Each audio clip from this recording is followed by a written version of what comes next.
All right, we are live reacting to all the latest Knicks news that just like flooded our streams for like the past hour, I would say. It's your boy Sammy here at FBL_Sam on Twitter. To the left or right of me is Jeff, aka Frank Barrett 119 on Twitter, bringing you an impromptu live stream just to, react to all the news, see if you guys have any questions, all that good stuff.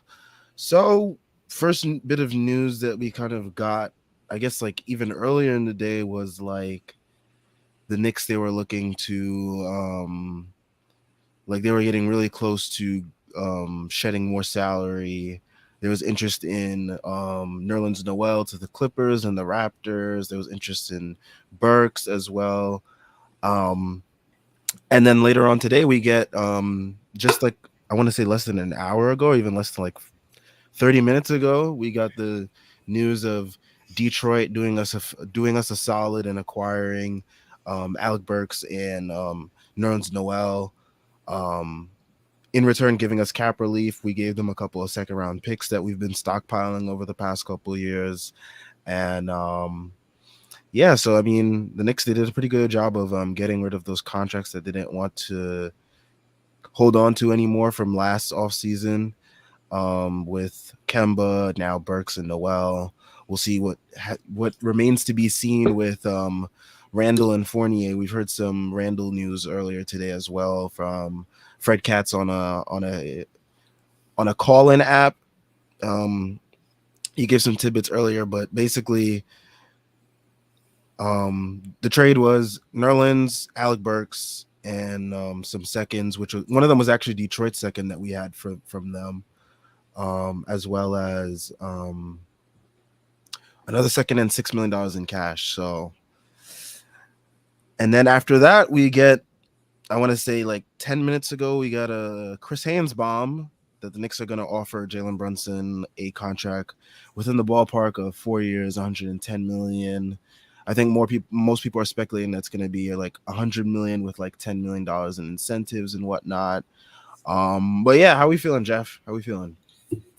Okay, I'm going to work backwards here just because I'm weird. So the Brunson contract that it's being reported the Knicks are going to offer, I'm seeing weird Knicks fans tweeting about the money, that it's bad value.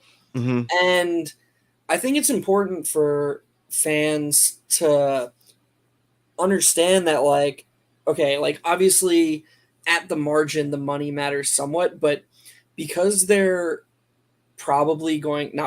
almost definitely going to extend RJ, they're going to be over the cap anyways. So, like, if Brunson's their guy, which if Brunson's not your guy, then okay, any amount of money is going to make you unhappy. But for the Knicks, if they view Brunson as their guy, there's really no difference between 110 and 100. So we shouldn't be squabbling over that difference in money. Like, it should really come down to if you believe in Brunson or not, or if you believe in him for the Knicks. Because I think most people agree Brunson's a good player,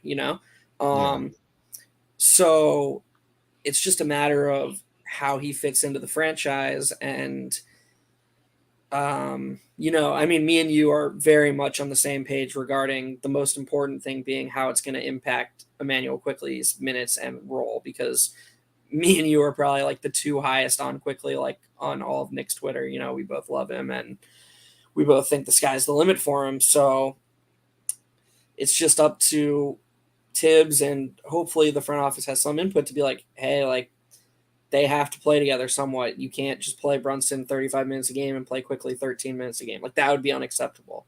And that in and of itself would make the Brunson contract a disaster, because I think even the most optimistic people about Brunson and about the Brunson deal would agree that, like, the Knicks probably aren't going to win anything super meaningful next season. It's more getting a piece closer. And so you just, even if you think it sacrifices, a win or two, you just have to make sure Quickley's minutes go up and he plays, 25 minutes a game, whether that means Brunson only plays 32 rather than 35 minutes, whether that means they play together a bunch, you have to do it.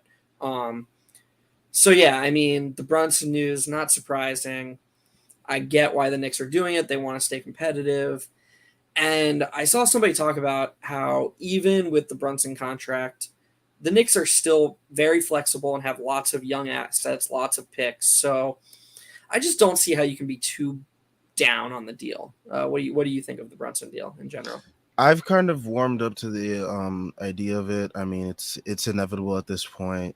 I mean, you can only hope now that they've kind of Thibs proofed the roster in removing a lot of his favorite toys in Alec Burks and Nerlens Noel, who would have been a backup if he was healthy this year instead of Sims to a lesser degree. Um, but yeah, they did a pretty solid job of kind of Thibs proofing the roster and making sure that like none of the young guys have been moved. We still have all of our young core intact still with RJ, Grimes, IQ, Deuce, Obi, Sims, all those guys. They're still all here. No one's been moved in any of the deals, which kind of shows that the front office is kind of like sending a little bit of a message to Thibs, like these are gonna be like your main guys. Like you gotta like you're gonna have to play them because I think Rose has been rumored to be like linked to Milwaukee. They may be interested in dealing for him. We've heard the Fred Katz tidbit that was tweeted earlier about Randall, how the team is taking calls on him and whatnot. So, I mean, if those things are going to come to be this offseason as well, it's going to be a very, very young team. And Dibs is just going to have to come to terms with that. And I think that's what the front office is really prioritizing, which I think is like, which is something that they should have done last year. But I mean, better late than never. Um, but yeah, I've kind of warmed up to the Brunson deal. I'm just like, it's like it is what it is. It's fair value. I mean, a lot of people are laughing because first of all, it's the Knicks and like it's not an all-star point guard, and we're giving him $25+ million. But it's just like this is the market of getting free agents in this league now. And I mean, if you look in a couple of years, the cap is going to spike and this deal is going to look even lesser than it is right now. So it's just like, it is what it is at this point. And like you said, when we have to pay RJ and whatever other young guys that we end up extending as well, we're just going to be operating as an over the cap team. So it's like, you got to bite the bullet somehow, someday. So the Knicks are taking care of what needs to be taken care of right now. So People are gonna laugh at whatever the Knicks do. yeah. I don't really care about that. The trade itself. I mean, I just tweeted. It's actually kind of blowing up. I think me and you crapped on him a lot this season, but we weren't really crapping on him as much as the role. I think Burks is going to be very much missed. Oh yeah, for sure. It would have been. I've dabbled a lot with assuming we were going to get Brunson and trying to figure out what like an ideal rotation would be, and I always thought a fun rotation, assuming we could somehow get rid of Fournier and Randall, would be Brunson, Grimes, RJ, Obi, Mitch, with Deuce IQ, Burks, Cam, and Sims off the bench. Just like have Burks there to like you're still letting IQ kind of run the show off the bench, and he's still like this very much the sixth man. But Burks is kind of there to in case when things get hard, and I just think he would be really good in that role. Because you can't go full Sixers, you can't go full trust the process Sixers. You need a veteran presence. You just do need that, and Burks would have been really nice for that. Noel, on the other hand, I got a little pushback from some people, and He won't be missed. I mean, look, he seems like a nice guy. You never want to make it seem like it's personal. It's obviously Yeah. very rarely personal. But the most confusing thing to me is people don't seem to understand that his defense isn't as good as it looks. He is a very loud defender. And what I mean by that are his good plays are almost always highlight plays. He has elite hands when he's in drop coverage. So like if somebody tries to slip a pass and you want someone to break up the pass, he is probably the best defensive center in the league at doing that. His hands are amazing. Hmm. And then he just has otherworldly block skills, both helping and on the ball. But he's so his frame is so small. He just gets crushed at the rim when he's not actually blocking the ball. His opponent's field goal percentage numbers are really bad, and I saw somebody say, "Oh well, when Mitch got hurt, he really held it down. He was our defensive anchor." And the Knicks were 4 points better on defense last season with him on the bench than on the court. So, like, no, he wasn't. He just wasn't. Taj was the one who Yeah, stepped Taj up. was really solid. Taj was our second best player in that postseason series. Like, Taj was the one who stepped up, and Taj in these last 2 seasons has just been better than Noel. So, if you're assuming we're gonna re-sign Mitch, a backup duo of Sims and Taj is fine. And I mean, I assume as long as Taj doesn't retire, he'll be back. Yeah. And then, like me and you talk about a lot, this will depend on whether Randall's back or not. But if Randall is back, you have to make sure Obi is seeing backup 5 minutes anyways. So you just have to. He can't play. He can't play 15 minutes a game again. It's the same thing as IQ. He can't. He has to play with Randall some. If Randall's back, it has to happen. That has to be like somebody has to put it on a piece of paper and staple it to Tibbs's door.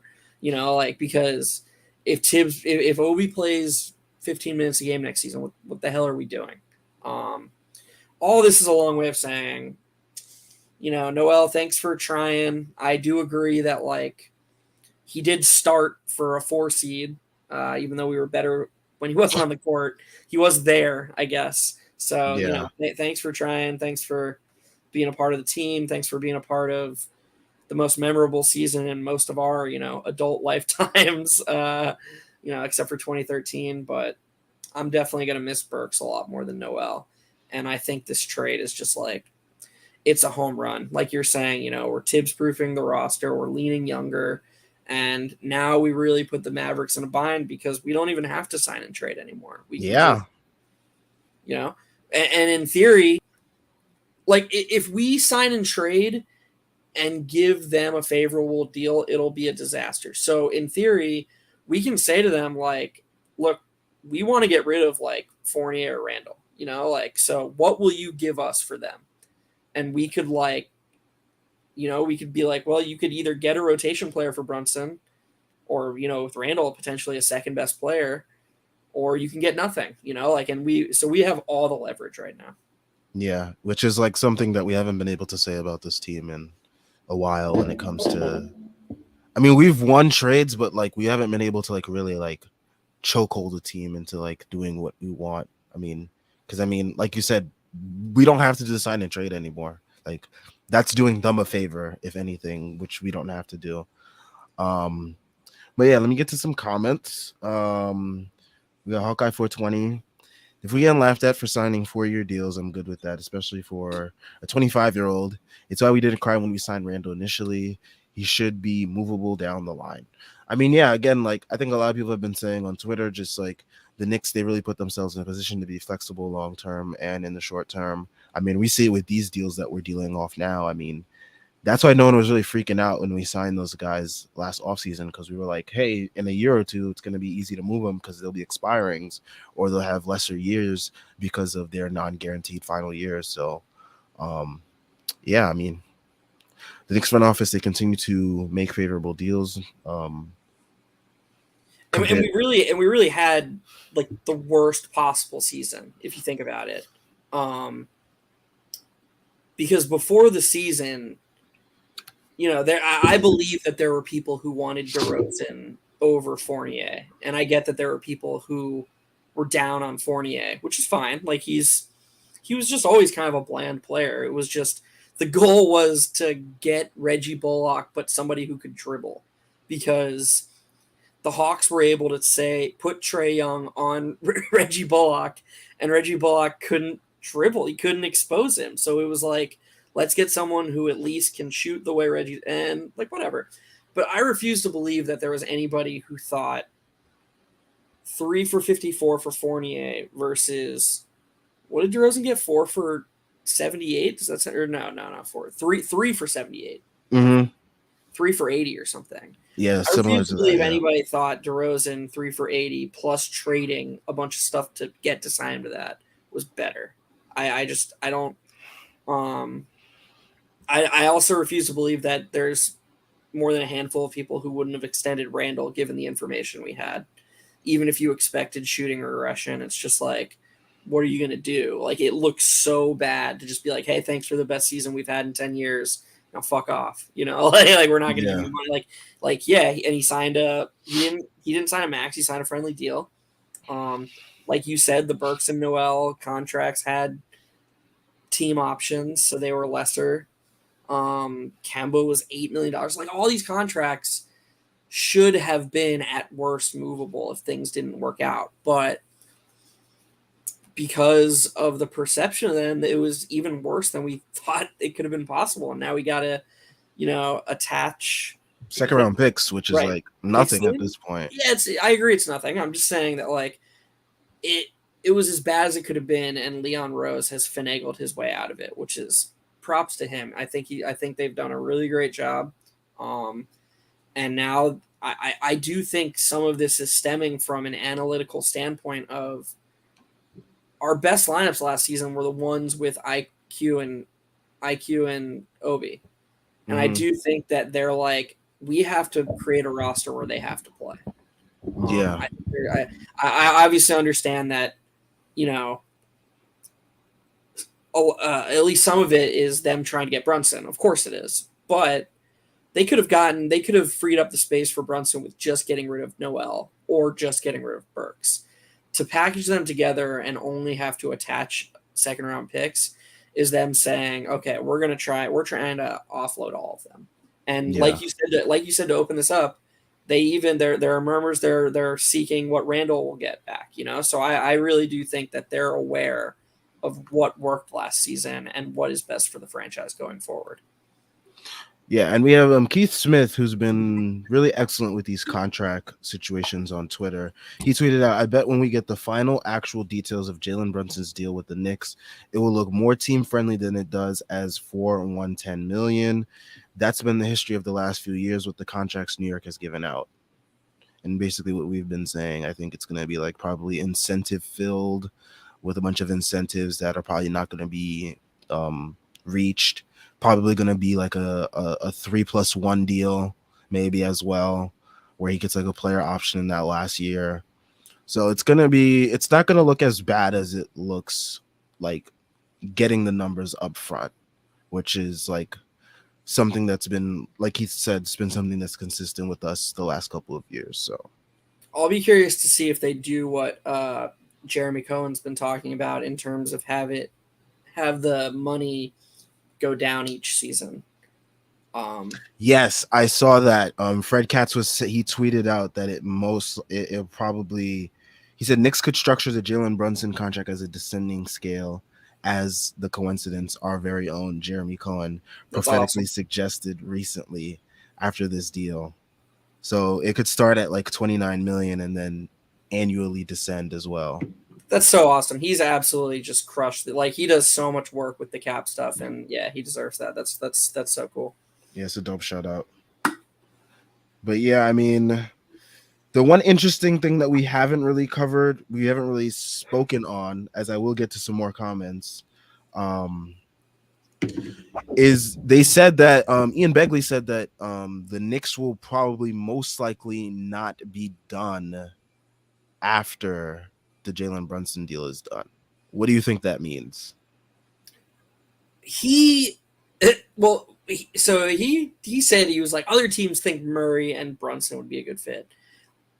I'm not going to say I would be mad if they did that because that's ridiculous. Like, whatever you think of DeJounte Murray, like, there's so much unknown about him based on the team he's played on. And there should be such a trust factor in the front office that if the Knicks traded for DeJounte Murray, there has to be some level of excitement. but I just don't think at the same time I just don't think that would be a good pairing at all. I yeah. So when he said he was like other teams think that would be a good fit, it almost felt like they were like trying to like like maybe we can get the Knicks to make a bad deal more than like the Knicks had any actual interest. Um, my I have no inside information, so this is totally gut read based on what the front office how they've operated. It feels to me like they're going to keep seeking deals for the three remaining vets, Randall, Fournier, and Rose. Um, I don't think we're gonna get a Randall deal. I don't. I still think part of them just they have that memory of 2021, which not totally unreasonable, and they just don't want to completely punt him. Like they don't want to be seen because it's totally realistic for Randall to go to a team with an established star and just be like, wow, the Knicks just traded me for that. All right, I'm going to stick it to them and have a great year. And we just Mm-hmm. so bad if that happens, like we really do. The whole front office looks bad, so you really, really have to be careful with what you trade him for.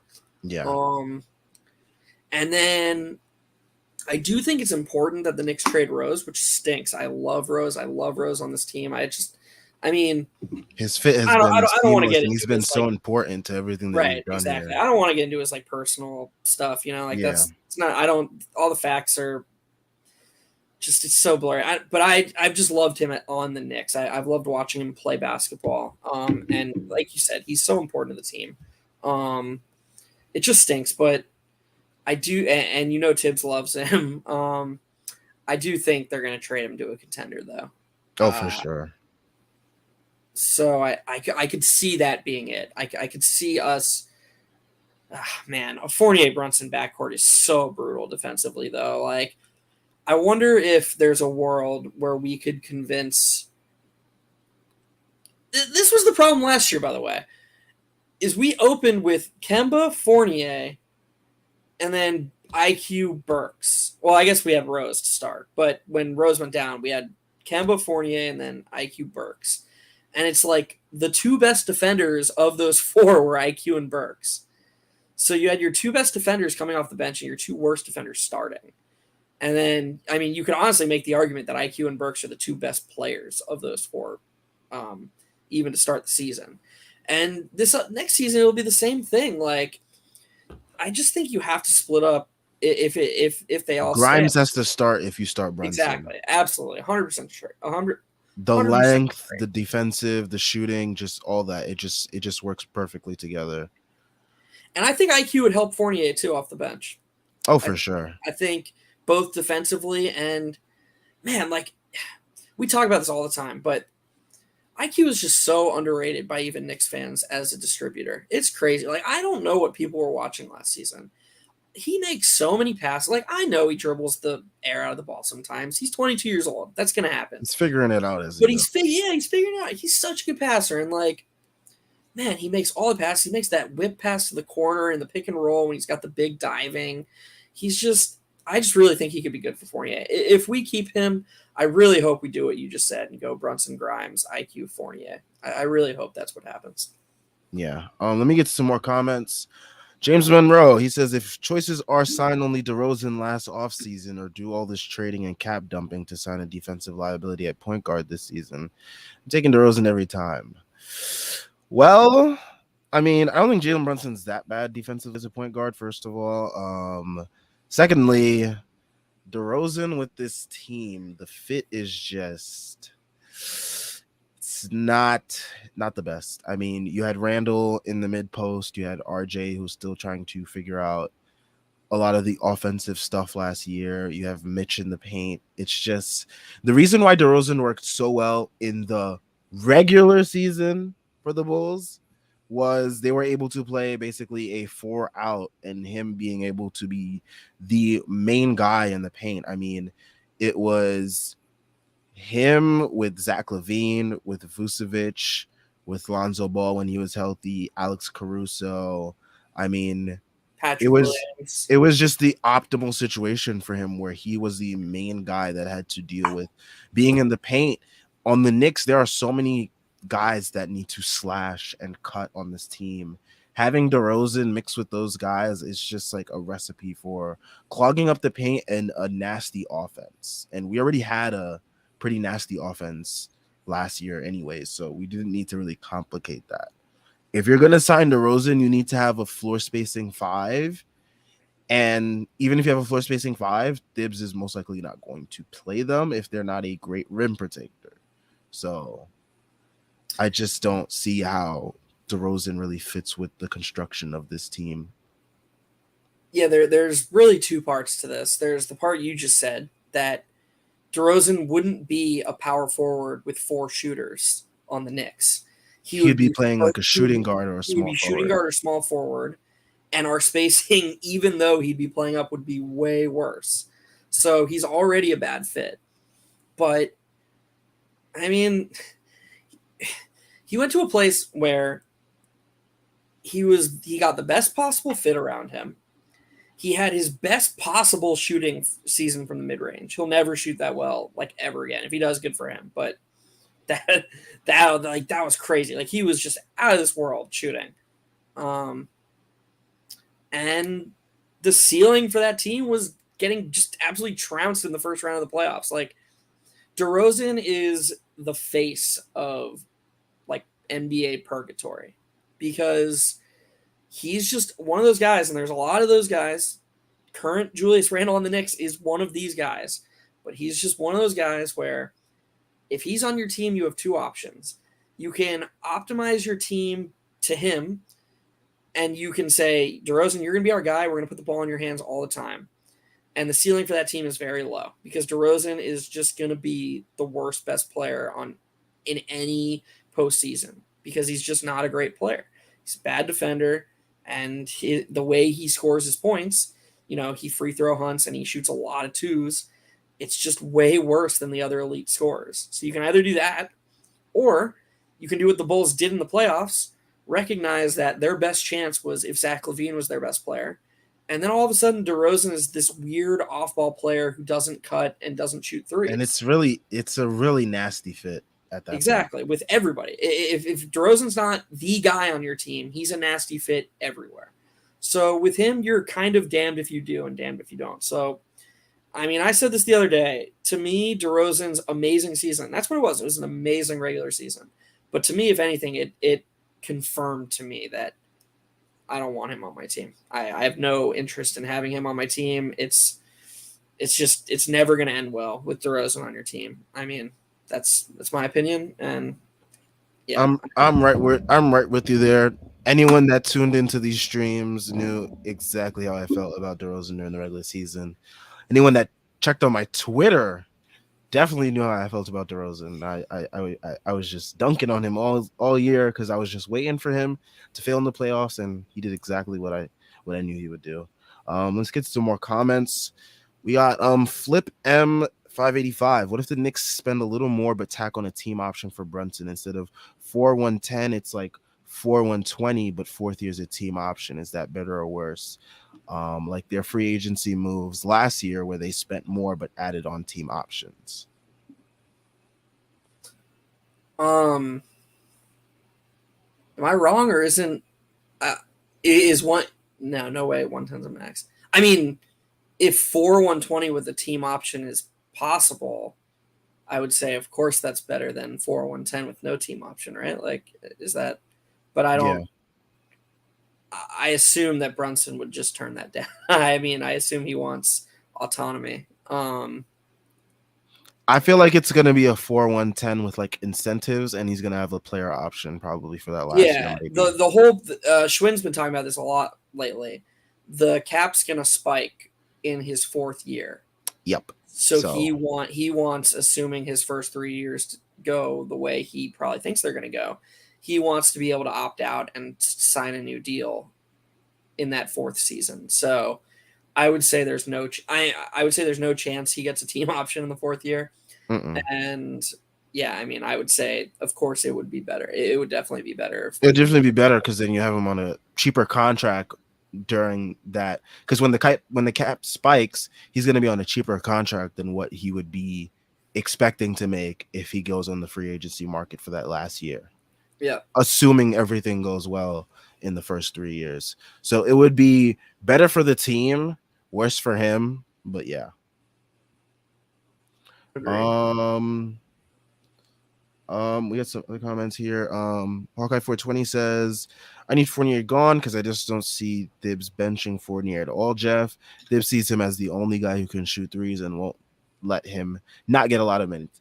I will say this about Thibs seeing him as the only guy who can shoot threes. I mean, he did love Grimes, and when the time came for Grimes to be like in the rotation full time, he made it so it was that. And he's gonna see a lot more Grimes in summer league, which is gonna be in like a week or two. So we'll definitely be able to see what Grimes has been working on in this time off. And from there, I think we'll see how like he could potentially fit in a starting lineup. Because I don't think Thibs would be too reluctant in making him starter over Fournier if he really thinks that would be best for the team. But we'll see. Yeah, I 100% agree. He loves Grimes. I mean, he was giving Grimes major minutes before he gave Quickly major minutes. You know, like the second Grimes had that game against the Bucks and showed that he would work really hard on both ends. He was all about him.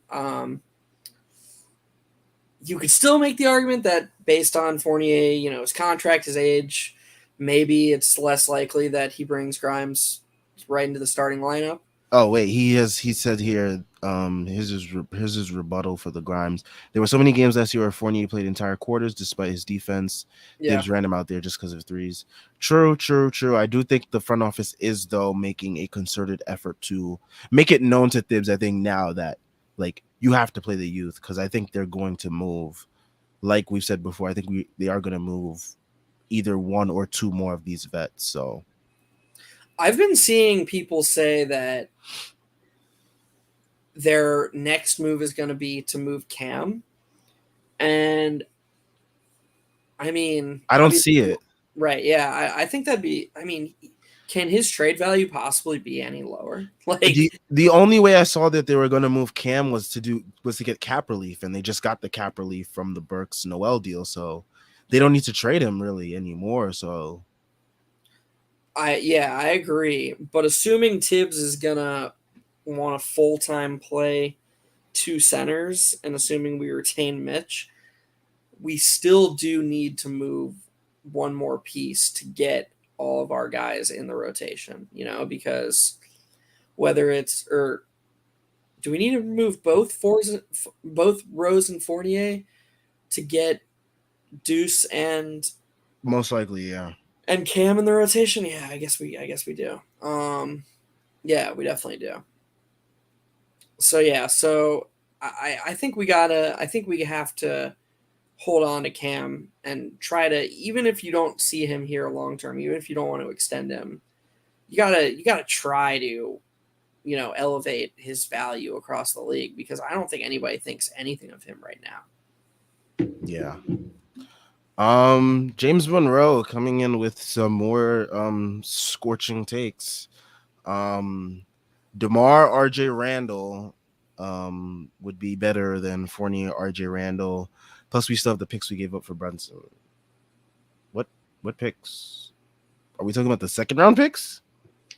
Because the only thing we gave up to like have the right to pay Jalen Brunson are seconds, and I think this team is done using seconds on actual players. I mean, we've acquired what like two rotation players allegedly with these picks. I mean, depends on how they use Deuce, but like Deuce and Sims are like rotation players that we used our seconds on. But I really don't see this team using their seconds anymore. I feel like they've got their rotation set. They've got the players that they want. Anyone else that they acquire is going to be either through trades or free agency. Free agency is basically dead, so it's going to be basically through trades.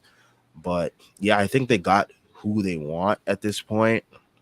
Again, we kind of spoke about DeMar and like what it costs to get him and what he brings to a team and his fit on the team. And I just don't feel like it was at all worth doing what the Bulls did. Just because, like I said before, our team construction is totally different from the Bulls, as well as didn't the Bulls give up? Am I wrong, or did they give up a pick to get him. Yeah, Or they gave a pick and Thaddeus Young, and they paid exactly. him. So I mean, And they paid him more. so like you're giving up a pick there, and then all we did to get Brunson was offload some seconds with some vets. I mean, I still like the process of the team that we're building right now. And this is not the final product, as opposed to the Bulls, where this is very much close to the final product that they have, because there's not much finagling they can do to upgrade their roster pretty much. Like, Especially when they give the max to Levine. Then it's just like yeah, they're all in. because Levine is getting paid this offseason. So I mean, Yeah. this is pretty much the final version, depending on if you see Lonzo with no knees and Nikola Vucevic as assets they can improve upon. But I mean, we're farther away from our final version of what the Knicks can be, as opposed to where the Bulls are. So I feel like I still like where we're at. So I wouldn't really agree with this all the way, to be honest. Yeah, there's a lot that like that. It's just not as simple as the compare. First of all, yeah, it's not as simple as the comparison he made because it's really DeMar, RJ, Randall versus Fournier, RJ, Randall plus Brunson because they were able to get Brunson because specifically because Fournier cost less than DeMar. And then you have to factor in that the Knicks couldn't have just signed DeMar. They would have had to sign and trade like the Bulls did, who gave up a pick and Thaddeus Young. So we would have had to do better than that. So that would go into the equation.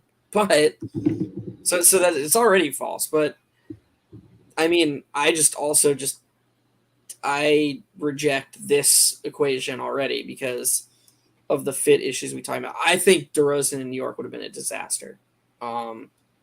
I mean, he would have had no room to operate anywhere. I think DeRozan's better than Fournier in a vacuum. Oh, for sure, yeah. I think that's an easy thing to say. Yeah, But I mean, whatever success we had last season, Fournier's spacing was something that DeRozan couldn't bring at all. And the things DeRozan can bring, his ability off the bounce, his ability to, create, and he's improved immensely as a passer. It would have been less because, first of all, Randall and RJ were still the guys. So I don't see DeRozan emerging the way he did on the Bulls because it was just a different situation. And then also, as we've said multiple times, our spacing would have just been way worse. So like DeRozan's just not having the crazy shooting scoring season he did in Chicago. So yeah, sorry, James. We appreciate you watching, but I just very much disagree with you. yeah. Same here. Brother BKL Contreras says, so what would happen if the Knicks need to resign Mitchell Robinson? What type of so basically I think he's asking like, what would our ideal framework for, or what do we think Mitch's contract will probably look like? Zubac's got 3 for 33 today. Yeah. So I could see Mitch going as high as like 4 for 50. Ooh. And that's about as high as I can see. And you never know. People do crazy stuff. But I mean, what do you think? I mean, the market just doesn't seem to be there anymore. The Pistons. Yeah, it's not. Yeah, so but I don't think the Knicks have to really overpay as much as they probably thought they were going to have to, especially coming off the season that he just came off of.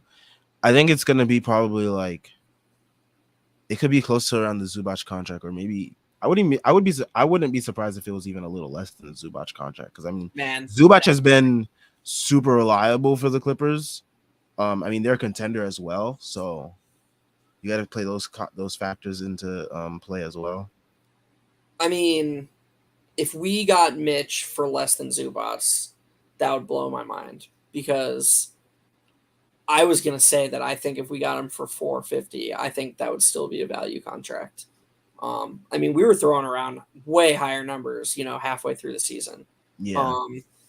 And I don't think his play is what dictated his contract number going down. I think you could very easily make the argument that Mitch was the team's best player last season, just based on like an impact. Like I know like that's gonna rub some people the wrong way because Mitch isn't a guy on offense you can like give the ball to and score. But also, like he had like a large stretch of the season where like he just was like he was getting gassed like really quickly. Yeah. and he was like, he came into the season out of shape too. There are also just games when he was the only one who gave a shit. Like he would just be playing 1-on-5. I don't know. Like if you look at all the, I know people don't really love like analytics, and if you just look at all the impact data and all the advanced stats, like they really didn't like any Knicks. They hated our starting lineup. Obviously, they loved Quickly and Obi, but like Mitch was the outlier in the starting lineup. Like it was just like he was surrounded by, besides RJ, not helpful people. And then anytime he got to play with the bench unit, it crushed like it always does. So maybe best player is a stretch. RJ was really great in the second half of the season. Quickly was, as we always talk about, was more impactful than people give him credit for. And Burks was really good. But he was really good. And he's a good center. The scary thing about Mitch, and I think you'll agree with me here, is Tibbs really seems to like, he does not like versatility. If your starting lineup plays a certain way, he wants the bench to replicate that. So everybody's learning one process. And I think you could make the argument that the Knicks' current biggest strength is the roster versatility. I think you have guys who can play multiple positions. You have guys who can play multiple roles. And in an ideal world, you would just let them sort of do a lot and figure out what they do best. Mm-hmm. But Mitch is the least versatile player like ever. Like he does one thing and he does it really well. And if Tibbs is going to have him, then he's going to want a backup center who mimics that, and Sims is going to get all the backup center minutes. And it would be quite nice if we could have a rotation where, we get 40 minutes of rim protecting center, but then we mix in some small lineups too, Yeah. And I think Mitch kind of reduces the chances that we get to see that. Yeah. Big task at hand. Salute to everyone in the chat. That's a fact. Shout out to everyone viewing. Almost midnight on a Tuesday night in the off season. Some Knicks news came through. Shout out to everyone that's watching. Make sure y'all hit the like button. Make sure y'all subscribed if y'all new here. Let's get to some more comments. Flip M585. If Cuban comes to you to do a sign and trade for Brunson, what would the framework from New York to put the pressure on them be? That's a super good question. Very good question. Because they know like we want to get rid of Fournier. So like I'm not sure we could really like be like, okay, like take Fournier and give us Dorian Finney-Smith or something, like an actual good player. It gets a little bit more interesting if you try to talk them into Julius and see if they'll try to run, Luka, Julius, Christian Wood. Oof. Yeah, that could be. Yeah. that might. I agree. Your reaction was perfect. Man, that's a really good question. I would have to think about that more. Who could we get? Who are people? I follow some Mavs guys, so I'm trying to think of guys that they've all been miserable, by the way. Which I am like reveling in. I'm just like a pig in mud watching Dallas Maverick fans. It's like so pity too. I don't know. It's like Brunson was willing to take 4 for 55 like 6 months ago, and the Mavs said no. Like eat the loss, guys. I don't know. I guess I shouldn't say eat the loss because, it would be such a Knicks thing for all this to happen. And then Brunson's just like, I want to go back to Dallas. That would be like and what's funny about that is like, if Brunson re-signed with Dallas, there's plenty of reasonable arguments that like, oh, okay, like it's not that big a deal. And then all the people who are now laughing at the Knicks for overpaying Jalen Brunson, they're going to be laughing that we missed out on him. They'd be laughing at the Knicks for missing out on a guy they were trying to sign. So it's like there's nothing the Knicks can actually do. Yep. But yeah, I mean, with the sign and trade framework, I mean, for me, one of the main things probably for me would have to be ask them to loosen that protection on their pick, because that helps them. They're able to now be able to use whatever other picks that they want to use in deals because of that protection being loosened. And for us, it's like, okay, now that pick, wherever it falls, we still get it no matter what, and like the protection is gone. So I would do that. And then yeah, I mean, between Fournier and Randall, it's like I don't know which one they really want to pick. I know they really value shooting a lot, so they probably want to take Fournier. Like they really love shooting. I mean, look at like the way they shot the three in the playoffs. That's probably the guy that they want the most.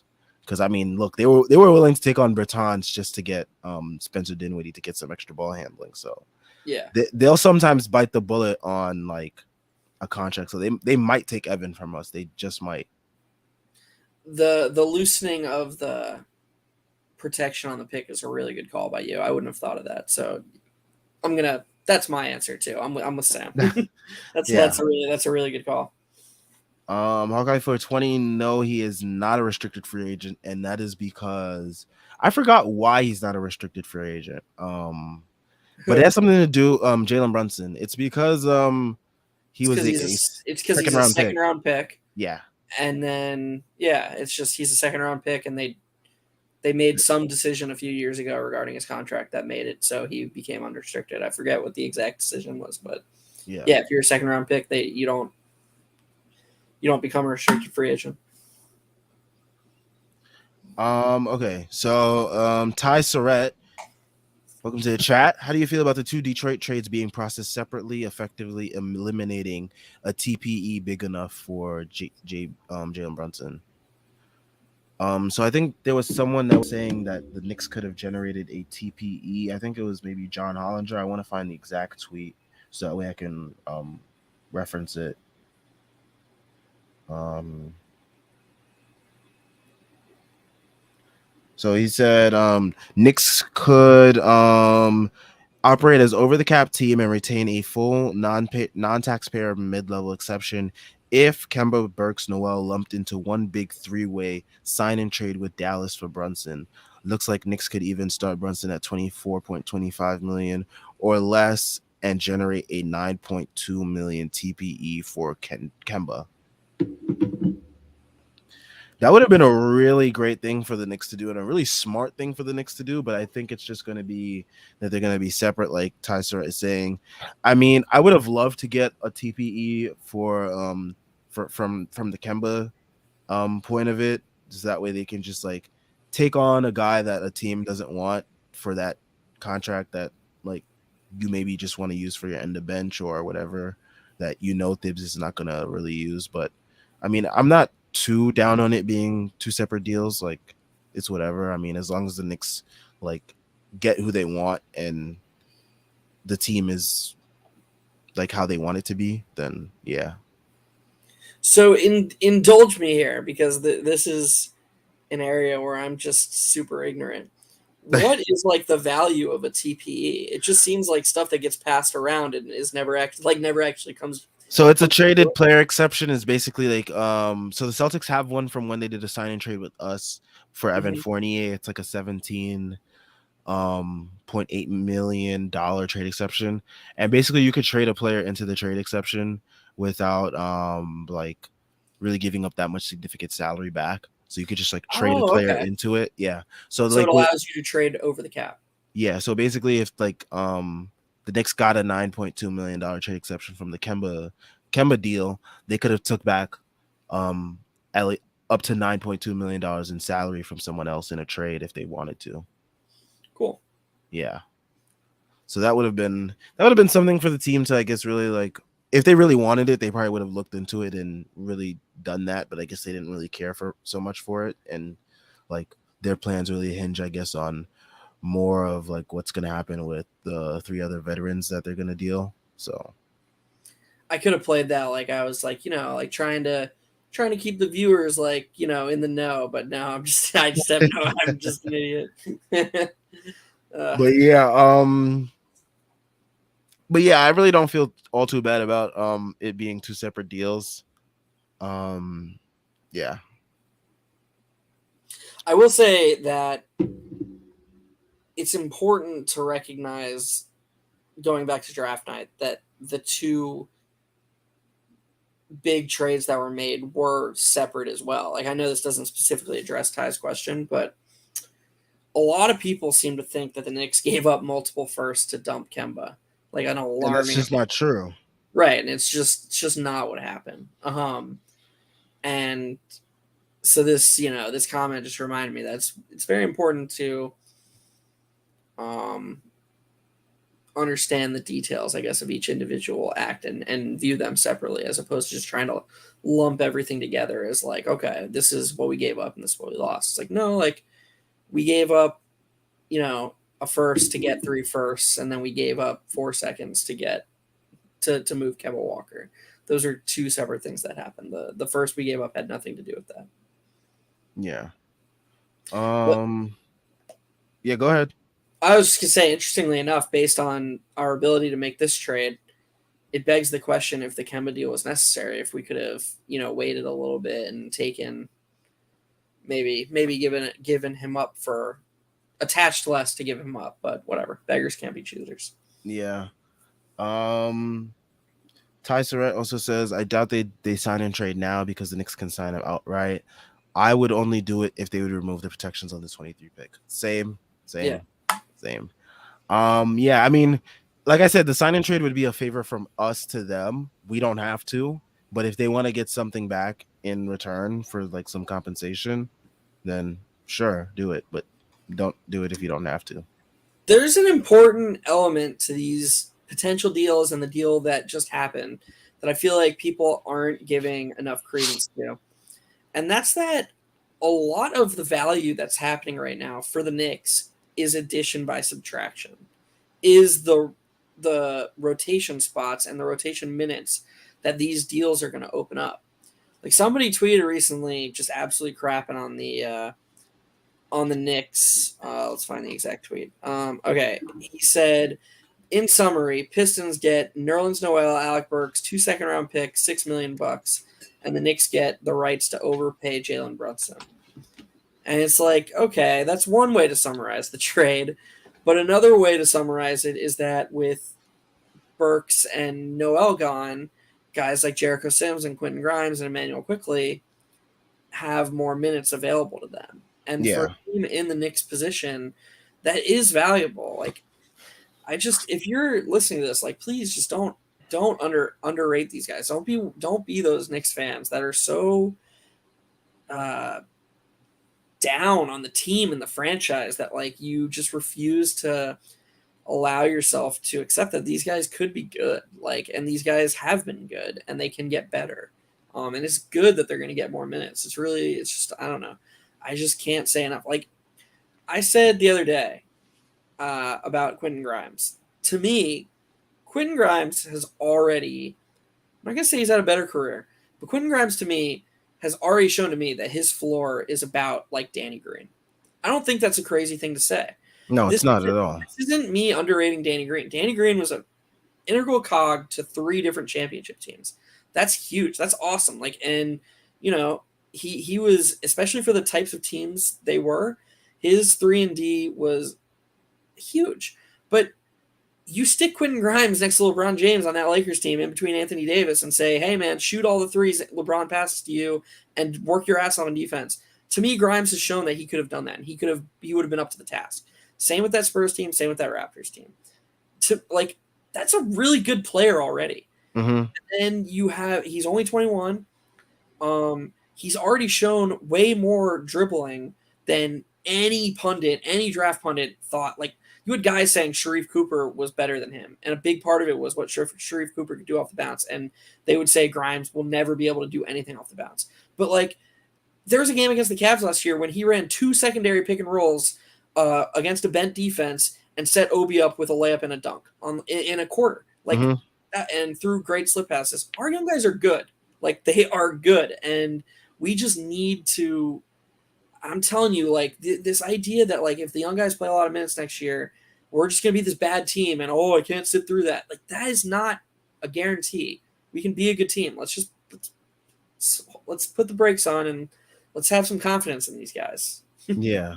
Hawkeye for 20, you had said that what did we get back? Which deal are you talking about? Could you specify that in the chat? But yeah, like you said, Jeff, I mean, our young guys, they are good. I mean, we've seen last year, I mean, They single-handedly brought us back against Miami late in the season.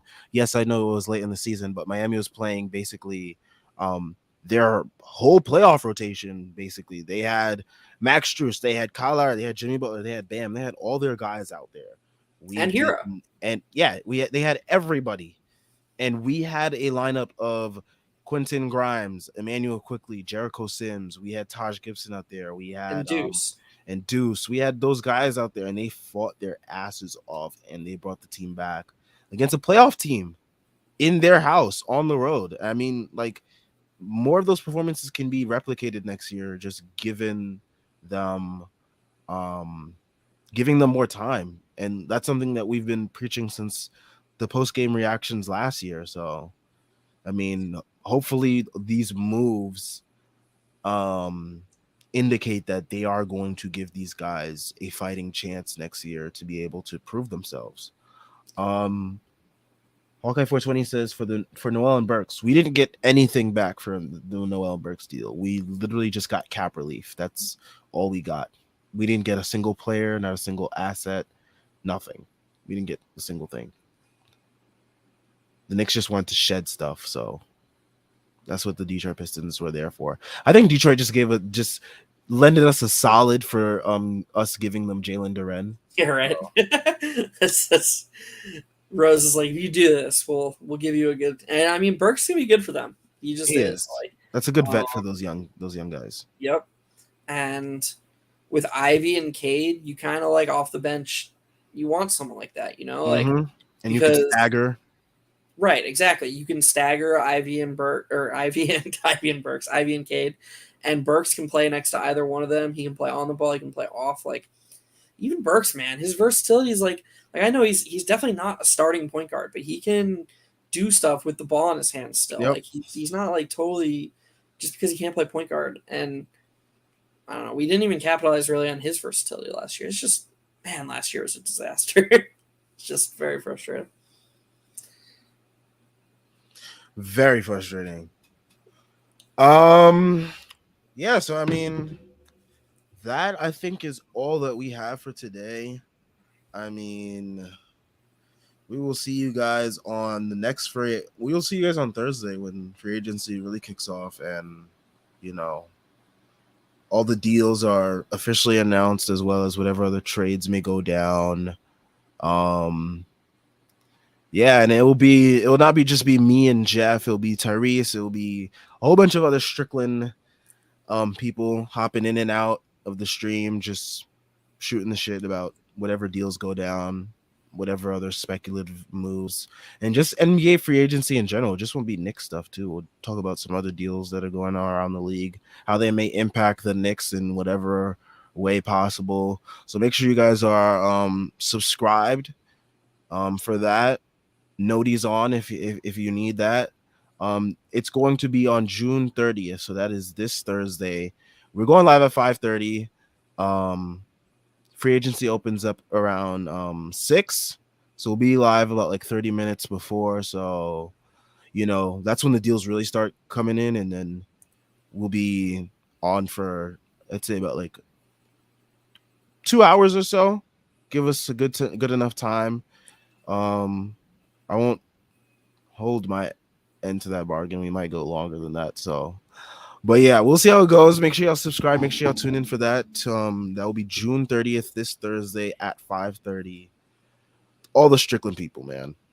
Yeah, I mean, if Schwinn's coming on, we're gonna go longer. So. Oh yeah, for sure, for sure, for sure.